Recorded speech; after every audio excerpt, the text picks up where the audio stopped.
শাওণমহীয়া পথাৰত ৰোৱাৰ কাম পুৰা চলি আছে। এই ৰোৱা কাম কালিয়ে আৰম্ভ হ'ল। কালি আমি নিয়ম অনুসৰি ন-ভুই ৰোৱাৰ নিয়ম কৰিলোঁ আৰু সেইখিনি দেখুৱাবলৈ নহ'ল। ন-ভুই ৰুলে আমি যাওঁ, ঘৰৰ মানুহে যাওঁ, মই খুৰা এখেত যাওঁ, সেইটো নিয়ম অনুসৰি কৰিলোঁ। আমাৰ ৰোৱনী খুব দিগদাৰী, কাৰণ বহুত মাটি একেলগে বোকা দিছে। সেইকাৰণে 6গৰাকী ৰোৱনী, 3জন মানুহে কঠীয়া তোলা আৰু এজন কঠীয়া মানে কঢ়িওৱা, তেনেকেই হৈছে। আৰু আমাৰ ইয়াত ৰোৱনী বহুত দূৰৰ পৰা আনিব লাগে, বালিজানৰ পৰা আনিব লাগে। সেইকাৰণে এখেতে গৈ গাড়ীৰে ৰাতিপুৱা লৈ আহেগৈ, আকৌ পিছবেলা থয়। আজি ইফালে আকৌ দিলীপ দা আৰু গৌতমে কাঠৰ কামো কৰি আছে, তেওঁলোকো আহিছে। গতিকে মই আপোনালোকক আজি আমাৰ দিনটো মই অকণমান দেখুৱাবলৈ চেষ্টা কৰিছোঁ, অকণমান আপোনালোকৰ লগত শ্বেয়াৰ কৰিবলৈ বিচাৰিছোঁ। গতিকে আপোনালোকে শেষলৈকে ভিডিঅ'টো চাব বুলি মই আশা কৰিলোঁ, আৰু আশা কৰা নাই, মই আপোনালোকক অনুৰোধ কৰিছোঁ যে আপোনালোকে চাব। তেনেহ'লে আহকচোন ভিডিঅ'টোলৈ সোমাওঁ।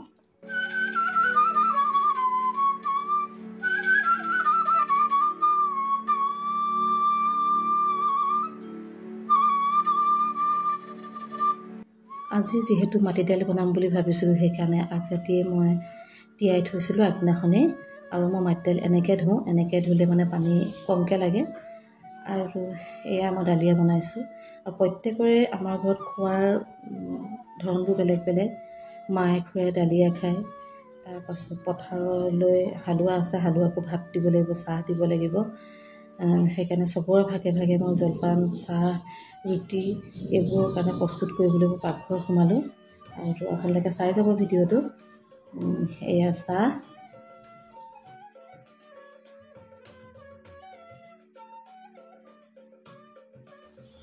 পুলিয়ে চিৰা দৈ খাব। আৰু ক'বলৈ পাহৰিছিলোঁৱে, আৰু এজন মানুহ বেছি হৈ আছে, সেইজন হৈছে হালোৱা। তেওঁ ৰুটি খাব, কঠীয়া তোলাই ৰুটি খাব। গতিকে মই সকলোৰে কাৰণে ৰুটি বনোৱাত লৈ ব্যস্ত। ৰুটিবোৰ বৰ ভাল নহয় আৰু গোল নহয়, আৰু যেনে তেনে হয়গৈ আৰু খাবৰ জোখাৰে। এয়া মোৰ ৰুটি। ইয়াৰ পাছত মই সকলোৰে কাৰণে পেক কৰি থ'ম, যাতে পথাৰলৈ নিবলৈ সুবিধা হয়। সঞ্জীৱ আহি লৈ যাবহি। আৰু এয়া মোৰ প্ৰায় ৰুটি হৈ গ'ল। আৰু এনেকৈ আমলেট বনাব লাগিব। এয়া হৈছে আমাৰ ঘৰৰ 3টাৰ কাৰণে। ইহঁত 3টাই ৰুটি আমলেট খাব, ৰুটি আমলেট আৰু জেলি খাব। এয়া মই পথাৰৰ কাৰণে পেকিং কৰি থৈছোঁ।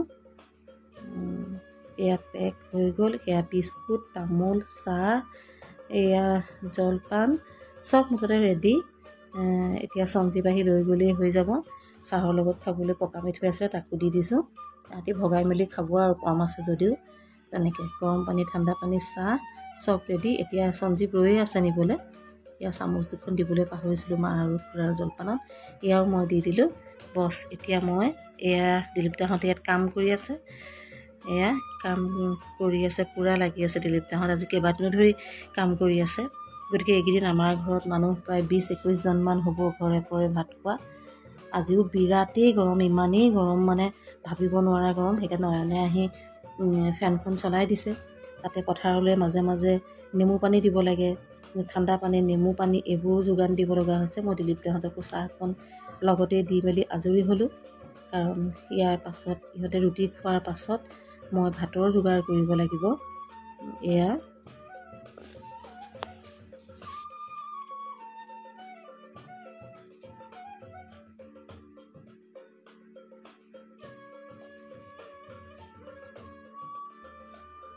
ৰাতিপুৱাৰ আহাৰ সকলোৰে বাবে ৰেডি হৈ গ'ল। অকণমান দৈ বনাই থৈছিলোঁ, ঘৰৰ গাখীৰৰ দৈ।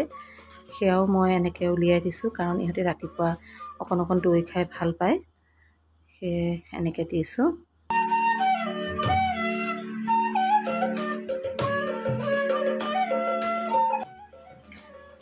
এইকেইটা খেজুৰি চিনি পাইছেনে? ৰাতিপুৱা বুটলি আনিছিলোঁ। এইকেইটা গোলমৰিচ, এয়া চয়াবিন। ইয়াৰ পাছত নয়ন আৰু অকণমানি আছে তিয়া, সিহঁতক দিম গাখীৰ আৰু এনেকৈ মেগী খাব বোলে। সেইকাৰণে মই সেয়া দি মেলি মই আজৰি হৈ লওঁ, একেবাৰে তেতিয়া পাকঘৰত সোমাবলৈ ভাল হয়। এয়া নয়নৰ মেগী, এইজনী আমাৰ তিয়া।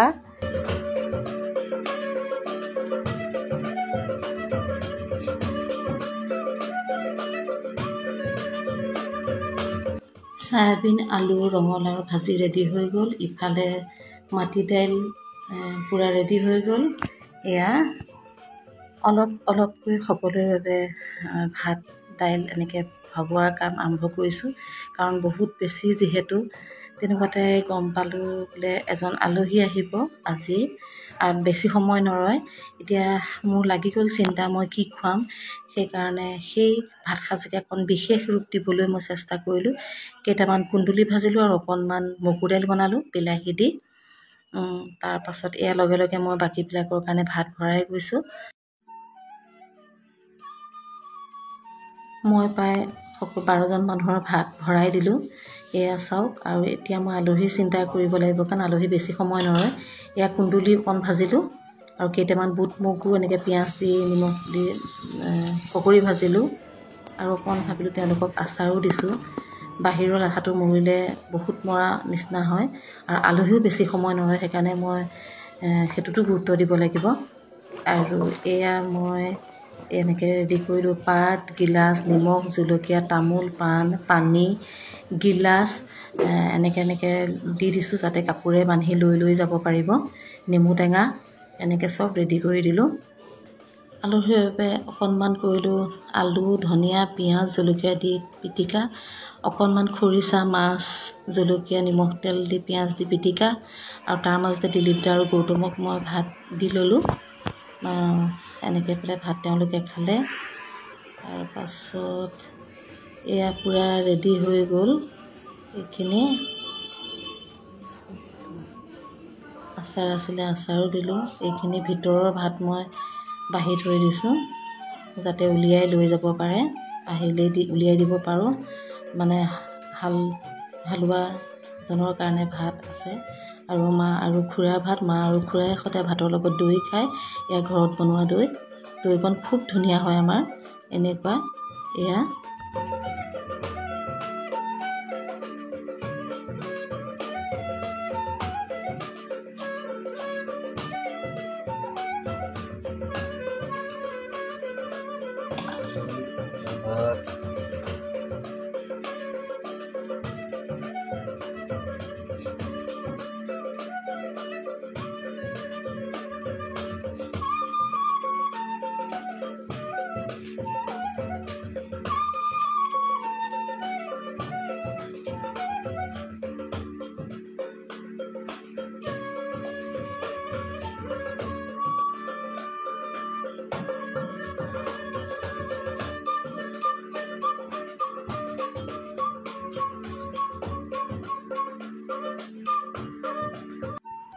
পথাৰৰ পৰা ভাত নিবলৈ সঞ্জীৱ আহিলেই, আৰু ময়ো অকণ লৰালৰি কৰিছোঁ। দিলীপ দাহঁতকো ভাত দি ল'লোঁ, আৰু কিয়নো ইয়াৰ পাছত আলহী পাবলৈও হৈছে, গতিকে মই এতিয়া আলহীৰ ভাত সাজৰ কেনেকৈ যোগাৰ কৰোঁ চাওঁচোন আহক।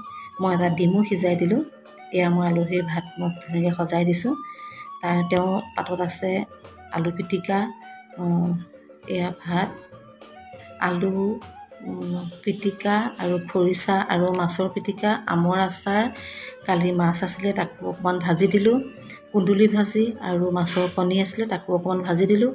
এয়া চয়াবিন, আলু, মটৰ, ৰঙালাও ভাজি, অকণমান মগু দাইল, মাটি দাইল, আৰু এটা বইল ডিম দিছোঁ, গোল নেমু, জলকীয়া আৰু দুটামান বৰ। আজি এয়াই হৈছে আলহীৰ কাৰণে সজোৱা থালিখন। এয়া মই সেই ভাত সাজকে অকণমান বিশেষ ৰূপ দিলোঁ, কাৰণ আলহীজন কেতিয়াও আমাৰ ঘৰলৈ অহা নাই, তেনেকৈ ভাত দিবলৈ বেয়া লাগিলে, সেইকাৰণে মই এনেকৈ দিলোঁ।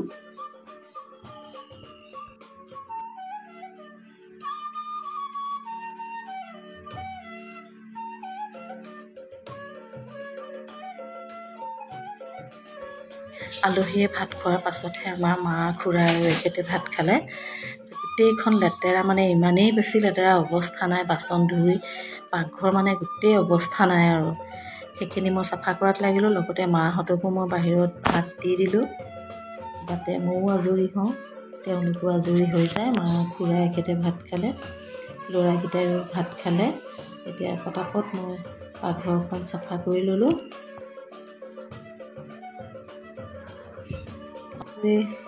কাম কৰি মই আজৰি হ'লোঁগৈ, আৰু সন্ধিয়া হ'ল। আকৌ এজনীয়ে চাইকেলতেই গ'ল পায়, বাকী 5জনী এখেতে আকৌ গাড়ীত এনেকৈ লৈ গৈছে। এয়া আজি আমাৰ আজি দিনটো মই আপোনালোকক দেখালোঁ, আপোনালোকক শ্বেয়াৰ কৰিলোঁ। আপোনালোকে কেনে পালে ভিডিঅ'টো জনাব। আৰু যদি এতিয়াও কোনোবাই মোৰ চেনেলটো ছাবস্ক্ৰাইব কৰা নাই তেনেহ'লে প্লিজ মোৰ চেনেলটোক ছাবস্ক্ৰাইব কৰি দিব। শেষত সকলোকে পুনৰবাৰ ধন্যবাদ জনাই মই ভিডিঅ'টো ইমানতে সামৰণি